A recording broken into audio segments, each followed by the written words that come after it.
देखिएगा 10th class के हिंदी लेखक और उनके विषय से आपको क्वेश्चन पूछेगा तो पूछेगा। 1 नंबर कंफर्म है, 2 नंबर तो कना कहेंगे, लेकिन 1 नंबर कंफर्म है।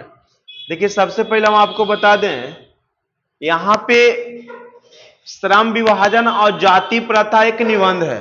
श्रम विभाजन और जाति प्रथा क्या है, जिसका लेखक का नाम क्या है, भीमराव अंबेडकर। भीमराव, भाई याद करते चलिएगा, श्रम विभाजन और जाति प्रथा के लेख एक निबंध है जिसका लेखक कौन है, 20 के दांत कहानी है। 20 के दांत क्या है, जिसका लेखक कौन है, Lalin विलोचन Sharma.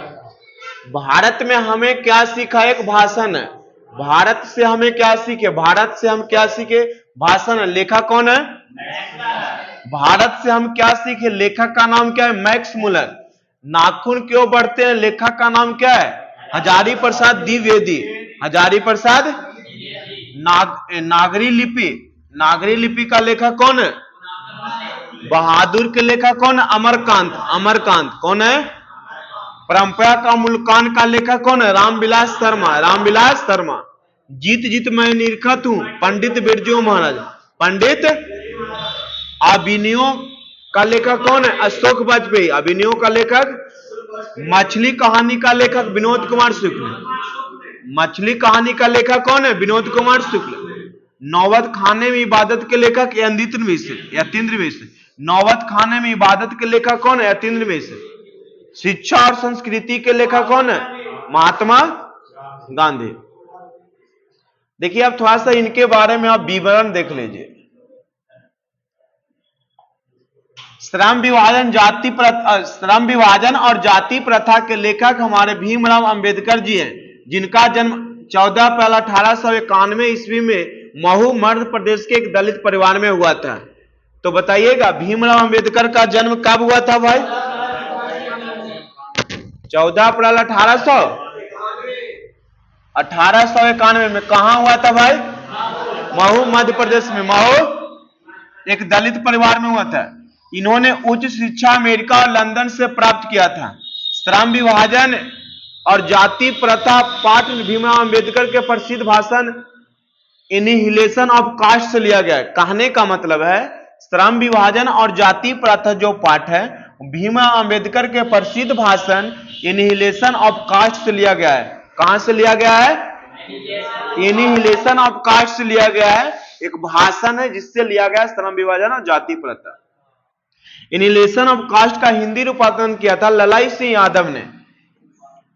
Annihilation of cast का रूपांतरण, हिंदी रूपांतरण किसने किया है, यह दिया गया भाषण अंग्रेजी में था, जिसका हिंदी रूपांतरण किसने किया है, ललाई सिंह यादव ने किए हैं। बाबा साहेब भीमराव अंबेडकर का निधन कब हुआ, 1956 में दिल्ली में हुआ। उनके चिंतन व रचनात्मक के मुख्य 3 प्रेरक व्यक्ति थे, बुद्ध, कबीर और ज्योतिबा फुले। बुद्ध, कबीर और, देखिए आपको क्वेश्चन आंसर से मतलब नहीं है, आपको मतलब किससे है भाई, उसका लेखक और पाठ के नाम से। चलिए 20 के दांत के लेखक कौन है, 20 के दांत का लेखक का नाम क्या है, ललिन विलोचन। जन्म कब हुआ है, इनके और भी किताब जो है साहित्य का इतिहास दर्शन, मानदंड, प्रेमचंद साहित्य, तत्व और आलोचना इत्यादि है।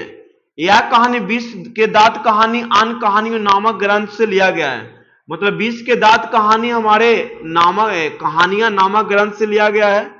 सेन साहिब के काले रंग की कार था जो 7,500 रुपया में चमचमाती कार खरीदे थे।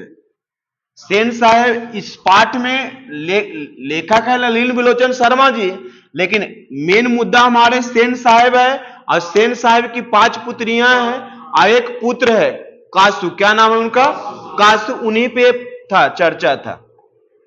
सेन साहब अपने पुत्रियों को कठपुतली समझते थे, वो अपने बेटे को इंजीनियर या बिजनेसमैन बनाना चाहते थे। इंजीनियर या सेन साहब अपने बेटे को क्या बनाना चाहते थे, बिजनेसमैन और इंजीनियर बनाना चाहते थे। गिरधालाल जो मदन का पिता था, गिरधालाल जो मदन का पिता था सेन साहब का किरानी था। सेन साहब का किरानी का नाम क्या था? और मदन गिरधरलाल के कौन था? बेटा था। मदन गिरधरलाल क्या था? मदन लट्टू घुमाने का खेल खेल रहा था, तभी कासू ने उसकी लड़ाई हो गई। मदन ने कासू खेल खेल में लड़ाई हो गई, जिससे मदन ने कासू को 2 दांत तोड़ दिया। 2 दांत तोड़ दिए। कासू सेन साहब के बुढ़ापो को आंखों का तारा था। कासू सेन साहब के बुढ़ापो का क्या था? आंखों का तारा था। सेन साहब ने मदन को कहा था कि ऐसे ही लड़के चोर डाकू आगे चल के बनते हैं। महल और झोपड़ी की लड़ाई में अधिकतर महल वाले की जीत होती है। यह कहानी महलों वाले और झोपड़ी के बीच था। घर के सभी मामलों में कासू अपवाद था, चाहे फोड़ दे, चाहे तोड़ दे, चाहे जो भी कहे। सेन साहब की 5 पुत्रियां था, जिनका नाम था सीमा, रजंती, लाजो, शेफाली एवं आरती, एवं एक पुत्र था। पुत्र का नाम क्या था? कासू।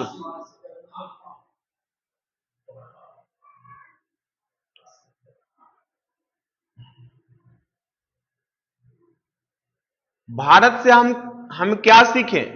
भारत से हम क्या सीखें? लेखक का नाम क्या है? Max Muller. क्या नाम है? भारत से हम क्या सीखे? लेखक का नाम क्या है? Max Muller. मैक्स मुलर का जन्म मैक्स मुलर का जन्म 6 सितंबर 1823 ईस्वी में जर्मनी में हुआ था। मैक्स मुलर का पिता का नाम था विल्हेल्म मुलर। क्या नाम था? विल्हेल्म। मैक्स मुलर के पिता का नाम क्या था? विल्हेल्म मुलर। जब मैक्स मुलर 4 वर्ष के थे, उनके पिता का निधन हो गया। मैक्स मुलर ने हितोपदेश और मेघदूत का हिंदी में जर्मनी भाषा में अनुवाद किया है। मैक्स मुलर ने हितोपदेश और मेघदूत का हिंदी से जर्मनी भाषा में अनुवाद किया है। मैक्स मुलर का मृत्यु कब हुआ? 28 अक्टूबर 1900। देखिए, इस भाषण के अनुवादक डॉक्टर भवानी शंकर त्रिवेदी है। हमारे भारत से हमने का सीखे का लेखक मैक्स मुलर है, जिसका हिंदी रूपांतरण किसने किया? डॉक्टर भवानी शंकर त्रिवेदी ने किए हैं। मैक्स मुलर ने भारत के बारे में बताते हुए कहा है कि भारत को सबसे अच्छा देश बताया है। मैक्स मुलर ने अपने भाषण में बताते हुए पहलू से कहा, भारत एक अच्छा देश है।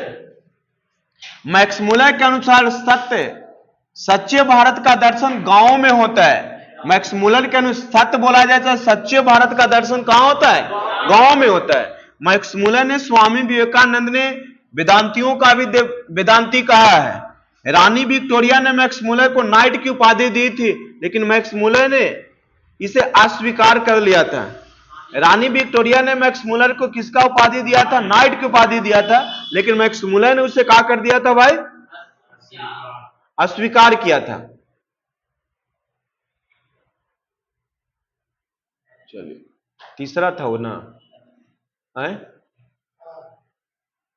देखिए, नाखून क्यों बढ़ते हैं, उसका लेखक कौन है? हजारी प्रसाद। नाखून क्यों बढ़ता है, लेखक का नाम क्या है? हजारी प्रसाद द्विवेदी। हजारी प्रसाद, इन्हें पद्मभूषण पुरस्कार भी मिला था। पद्मभूषण पुरस्कार भी।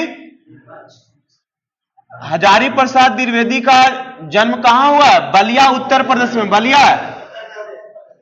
अशोक के फूल इनकी प्रमुख रचनाएं, मतलब और किताब है।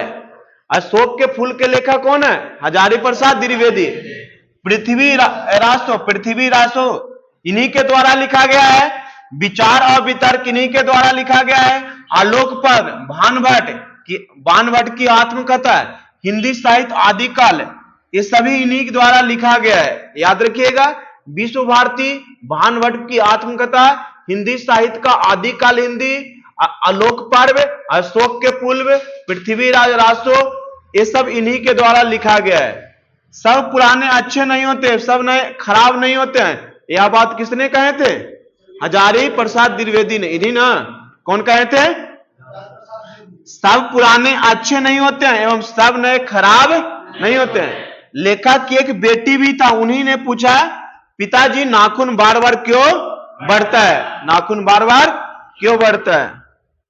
देखिए, इंद्र का ब्रज दक्षिणी मुनि के हड्डी से बनाया जाता था।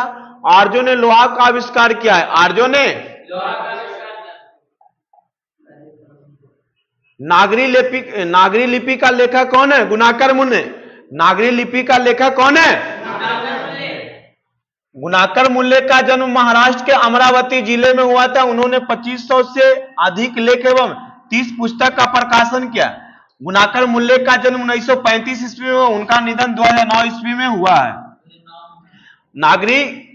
गुणाकर मूल्य की रचनाएं अक्षरों की कहानी, अक्षरों की कहानी किनका लेखक है? इतिहास और संस्कृति किनके द्वारा लिखा गया है? प्राचीन भारत के महान वैज्ञानिक, आधुनिक भारत के महान वैज्ञानिक, मेंडलीव महान वैज्ञानिक, सूर्यमंडल, सूर्य, नक्षत्र, लोक इत्यादि, ये सब किनकी रचनाएं हैं? किनकी रचनाएं हैं?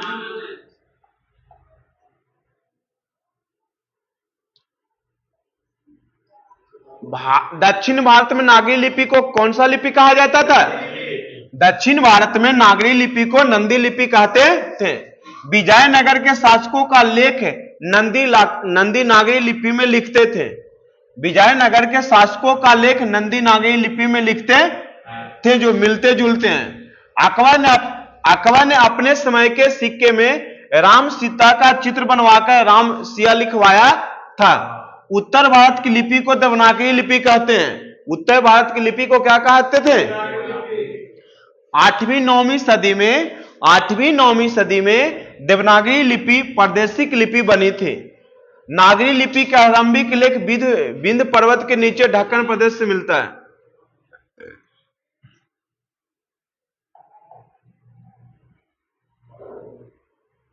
चलिए, बहादुर कहानी के लेखक कौन है? बहादुर कहानी का लेखक कौन है? बहादुर अमरकांत का लेखक कहां हुआ था? उत्तर प्रदेश, बलिया। उत्तर प्रदेश 1925 ईस्वी में, जुलाई 19। अखिल भारतीय कहानी प्रतियोगिता में उनकी कहानी डिप्टी कलेक्टर को पुरस्कार। बहादुर के जिंदगी और जोक, देश के लोग, मौत का नगर, मित्र मिलन, कुहासा किनकी रचनाएं हैं? सुखापति इनका क्या है? उपन्यास। सुखापति क्या है? देखिए, बहादुर ने भैंस को बहुत पीटा था। इस कहानी में मेन हीरो है जो दिल बहादुर। कौन है? बहादुर ने भैंस को बहुत पीटा था। बहादुर का पूरा नाम क्या था? दिल बहादुर। बहादुर का पूरा नाम क्या था? बहादुर ने भैंस को बहुत पीटा था। बहादुर का पूरा नाम दिल बहादुर था। बहादुर अपने घर से 2 रुपया लेकर भागा था। बहादुर के पिता युद्ध में मारे गए थे। बहादुर नेपाल और बिहार के सीमा के बीच रहने वाले के जगह के बालक था, जो वहां भाग के गोरखपुर आया था। जब बहादुर भागकर गोरखपुर आया था तो बहादुर की उम्र 12 से 13 वर्ष की थी। मुंह चपटा, रंग गोरा, हाफ पैंट, हाफ शर्ट, गले में स्कॉट गाइड की रुमाल और एक फटा हुआ जूता पहना था। लेखक के घर पे लेखक का बेटा किशोर ने उसे पहले अमरकांत के बेटा का नाम क्या था? किशोर। क्या नाम था? और पत्नी के नाम निर्मला था। पत्नी का नाम क्या था? मार खाकर और चुपचाप कोने में बैठ गए रोटी बनाने निर्मला ने कही। रिश्तेदारों ने बहादुर पर कितने रुपए के चोरी का लिंक लगाया था? किताब के अंदर से भी पूछ देगा भाई, पहले बता दे रहे हैं। चलिए, वहां से कोई जो है। परंपरा का मूल्यांकन के लेखक कौन है? शर्मा। परंपरा का मूल्यांकन का लेखक कौन है? परंपरा का मूल्यांकन के लेखक कौन है? रामविलास शर्मा। आपको देखिए, कहा गया है कि इन्हें साहित्य पुरस्कार मिला। इनका निधन कब हुआ? 2000 ईस्वी में। भारत तेंदु हरिश्चंद्र का लेखक कौन है? रामविलास शर्मा। प्रेमचंद और उनका गुण के लेखक कौन है? भाषा और समाज के लेखक कौन है? भारत की भाषा समस्या का लेख। सब पूछता है भाई, नहीं याद करोगे तो कैसे होगा?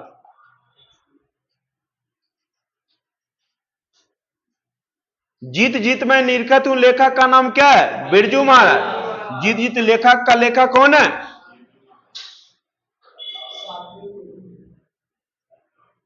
बिरजू महाराज की 3 बहनें थी। छोटी बहन की उम्र उससे 8 वर्ष बड़ी थी, बड़ी बहन उससे 15 वर्ष थी। इनके चाचा का नाम शंभूनाथ था। क्या नाम था? बिरजू महाराज को 2 प्रोग्राम करने पर कितना रुपया मिले थे? जब उनके पिताजी डेड किए थे तो शहादत करने के लिए, काम भोज करने के लिए 2 प्रोग्राम किया गया, जिसमें कितने रुपया मिले? 500 रुपये मिले थे। बिरजू महाराज के सादगी शाश्वती थी। बिरजू महाराज अपना गुरु पिताजी को मानते थे। बिरजू महाराज अपना जज किसे मानते थे? अम्मा को। बिरजू महाराज अपना जज किसे मानते थे? अम्मा को। बिरजू महाराज के पिताजी ने डंडा बांधा था, मतलब गांडा बांधा था। इनके पिताजी की मृत्यु 54 वर्ष की अवस्था में मैनपुरी में लू लगने के कारण हो गया था। समझ गए? देखिए, हम आपको किताब नहीं पढ़ रहा है तो बिना देखले पढ़ा दें। शायद आप मुझसे 10वां पढ़े होंगे तो पता होगा कि हम हिंदी कैसा पढ़ाते हैं। समझ गए ना? है ना? यहाँ देखने के बावजूद भी हम धक्का होता है। अभिनयों का लेखक अशोक वाजपेयी है। अभिनयों का लेखक कौन है? अशोक वाजपेयी का जन्म 16 जनवरी 1941 को दुर्ग छत्तीसगढ़ में हुआ था। दुर्ग छत्तीसगढ़ में हुआ था। इनका मूल निवास मध्य प्रदेश में पड़ता है। कहां पड़ता है? मूल निवास कहां है? हमारे अशोक वाजपेयी के माता का नाम क्या है? निर्मला देवी, माता का नाम, और पिता का नाम परमानंद वाजपेयी। पिता का नाम परमानंद वाजपेयी। एक पतंग अनंत में थोड़ी सी जगह फिलहाल इत्यादि, ये इनकी उपन्यास लिखनाएं है। क्या है? सॉरी, उपन्यास है। एक पतंग अनंत में थोड़ी सी जगह फिलहाल, इनके उपन्यास है। आपको साहित्य अकादमी पुरस्कार 2004 में नवाजा गया था। अशोक वाजपेयी को साहित्य अकादमी पुरस्कार कब मिला? लेखक 10 वर्ष पहले अभिनयो गए थे। इस कहानी में हमारे अभिनयो में पढ़ना है, दक्षिण फ्रांस में एक रोन नदी पड़ता है, जहां पोप की पहले राजधानी हुआ करता था। उसी के बारे में इसमें पढ़ना था।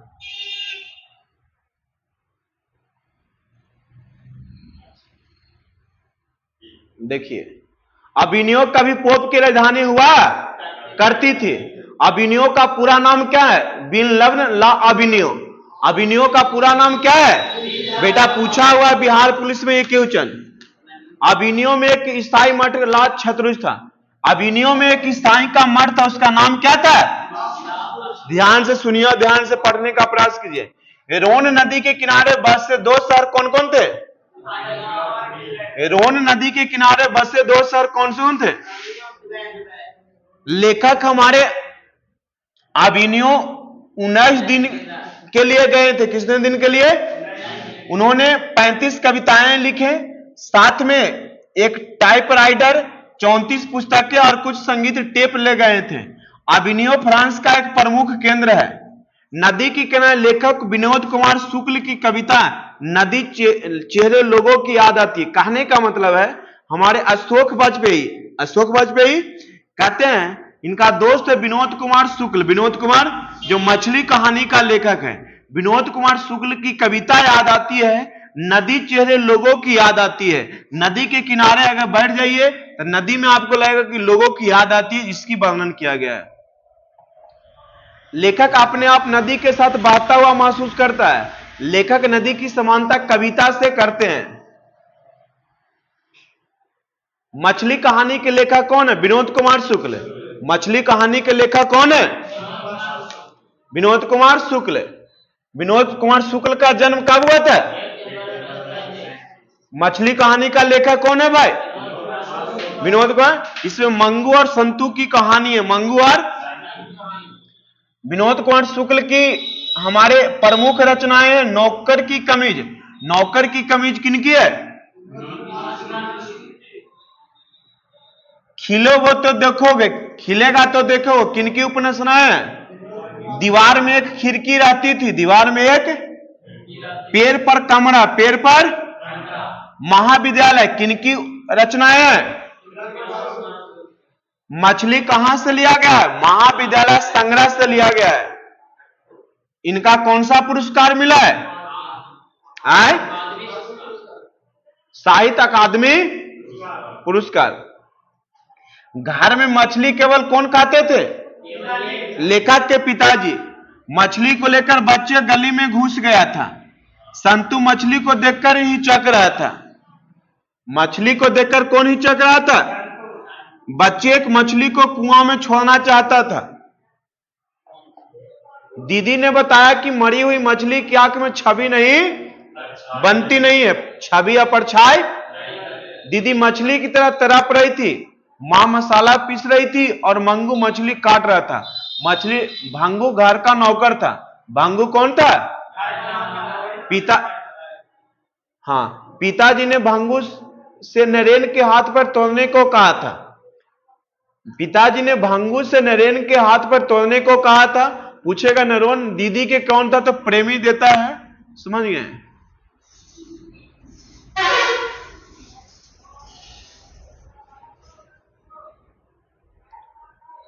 नौबत खाने में इबादत के लेखक कौन है? बोलते हैं महाराज, आवाज नहीं आता है आप लोगों से। नौबत खाने में इबादत के लेखक कौन है? यतीन्द्र मिश्र का जन्म कब हुआ? कहां? उत्तर प्रदेश के अयोध्या में। उत्तर प्रदेश के नौबत खाने की इबादत के लेखक कौन है? यतीन्द्र मिश्र को राजीव गांधी राष्ट्रीय एकता पुरस्कार, हेमंत स्मृति कविता पुरस्कार, ऋतुराज सम्मान भी मिल चुका है। नौबत खाने का अर्थ होता है प्रवेश द्वार में बजने वाली मंगल ध्वनि। मंगल। इबादत का अर्थ होता है उपासना। इबादत का अर्थ क्या होता है? काशी संस्कृति का केंद्र कहा जाता है। काशी संस्कृति का, देखो ना साला, उसको लगता है कमर में चोटा के। बिस्मिल्लाह खां शहनाई बाजत थे। बिस्मिल्लाह खान कौन थे? बिस्मिल्लाह खां का जन्म बिहार के डुमराव गांव में हुआ था। बिहार के डुमराव हमारे शहनाई बजाने के लिए, नरकट घास के लिए फेमस था। नरकट घास के लिए। बिस्मिल्लाह खां को भारत रत्न पुरस्कार से नवाजा गया। बिस्मिल्लाह खां का कौन सा पुरस्कार मिला था? बिस्मिल्लाह खां का जन्म डुमराव के बिहार में हुआ था। काशी में गंगा बाबा विश्वनाथ बालाजी का मंदिर है। काशी में बाबा विश्वनाथ बालाजी का। बिस्मिल्लाह का मन्नत मांगते थे कि मेरा सुर ठीक रहे और मुझे सुनने वाले को सुर बख्श दे, मेरे आवाजों में तो सिल पैदा कर दे, मेरे सुनने वाले को दम लगे कि हाँ है। इस पाठ में मुहर्रम त्योहार का जिक्र किया गया है। बिस्मिल्लाह का सुशीर बाजता, कैसे थे? यंत्र बजाते थे। शहनाई नरकट एक प्रकार का घास से बनाया जाता था। बिस्मिल्लाह खां के परदादा का नाम क्या था? उस्ताद हुसैन का, जो डुमराव के निवासी थे।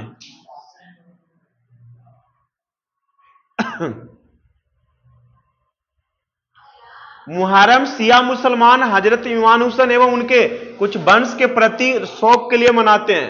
मुहर्रम पर्व किसके लिए मनाया जाता है? तो शिया मुसलमान हजरत इमाम हुसैन एवं उनके वंश के प्रति के शोक के लिए मनाते हैं। मुहर्रम के दिन बिस्मिल्लाह खां शहनाई नहीं बजाते थे। काशी में मौलाना भी मंगल माना जाता है। यह बात किसने कहा था? बिस्मिल्लाह खां ने। किसने कहा था? काशी आज भी संगीत के स्वर पे जगती है। शिक्षा और संस्कृति के लेखक कौन है?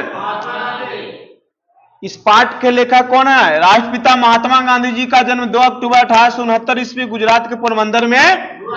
गांधी जी का उपनाम क्या है? राष्ट्रपिता बाबूजी। गांधी जी के माता का नाम? पति का नाम? मतलब इनके पिता का नाम क्या था? गांधी जी के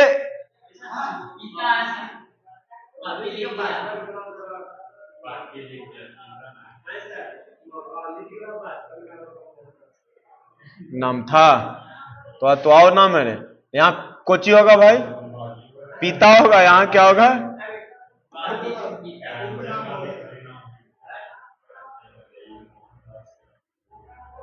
गांधी जी के पत्नी का नाम क्या था? कस्तूरबा गांधी। इसमें बहुत कंफ्यूज करते हैं लोग।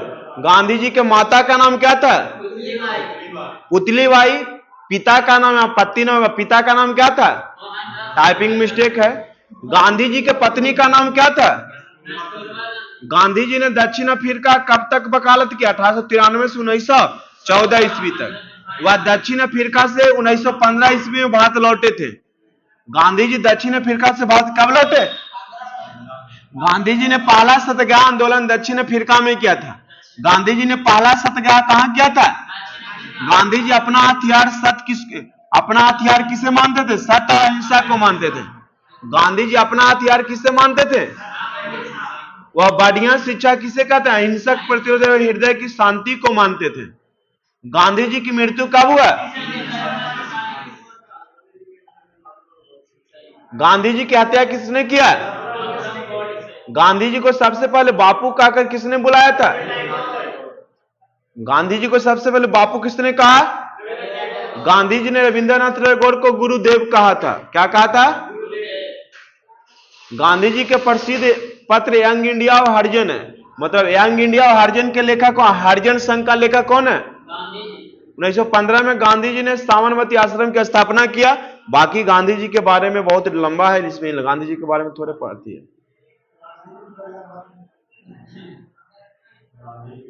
देखिए, अब आपको उसी का दूसरा में गद्य खंड में पढ़ना है।